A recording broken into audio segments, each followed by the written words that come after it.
And now for another threat that India is facing, separatist groups. The Khalistan movement is being revived overseas. The latest instance comes from the United States of America, and this time sanctioned groups are not driving the campaign. It's American lawmakers. And this happened last week. A picture of a citation is going viral. It is believed to be from the General Assembly of Connecticut. It recognizes 29th April as the anniversary of the Declaration of Sikh Independence. And I have a copy. This is what the citation says. The Connecticut General Assembly offers its sincerest congratulations to the World Sikh Parliament in recognition of the 36th anniversary of the Declaration of Sikh Independence. We join with you, your friends and your family in commemorating the historic resolution passed on April 29, 1986.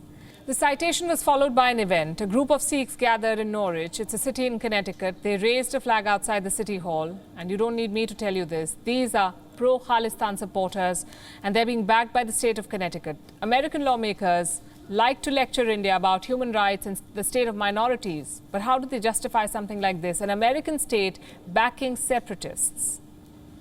And that's not all. They're openly endorsing the breaking up of the state of Punjab from India. And who's behind this? The World Sikh Parliament. It's a Khalistani organization. Such groups are gaining ground in the US. In 2021, the Hudson Institute published a report, and it revealed some shocking details.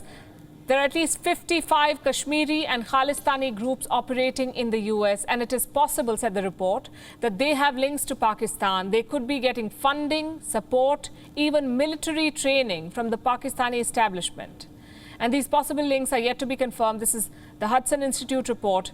But the threat is obvious. Pro-Khalistani groups are operating in the US, but American authorities have been reluctant to investigate them. These groups operate in the open.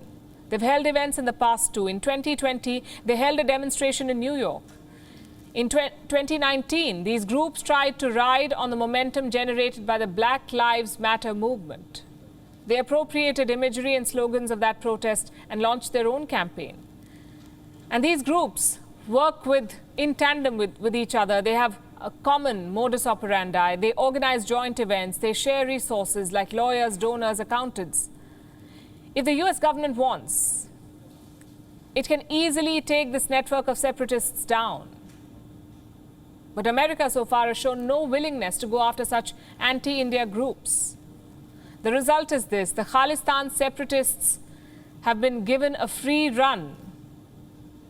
And it's not like the US is unaware about this threat. Khalistani separatists have tried to use American soil to launch attacks in the past. In the 1990s, federal agents in the US caught Bhajan Singh Bhinder. He was a pro-Khalistani separatist.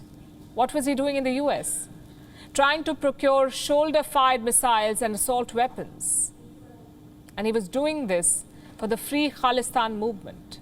The separatists are now staging a comeback, and American authorities choose to ignore them, even support them in some cases.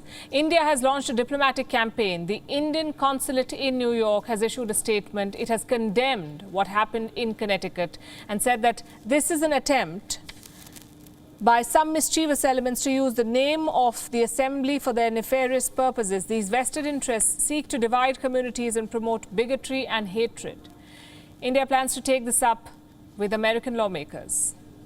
WION is now available in your country. Download the app now and get all the news on the move.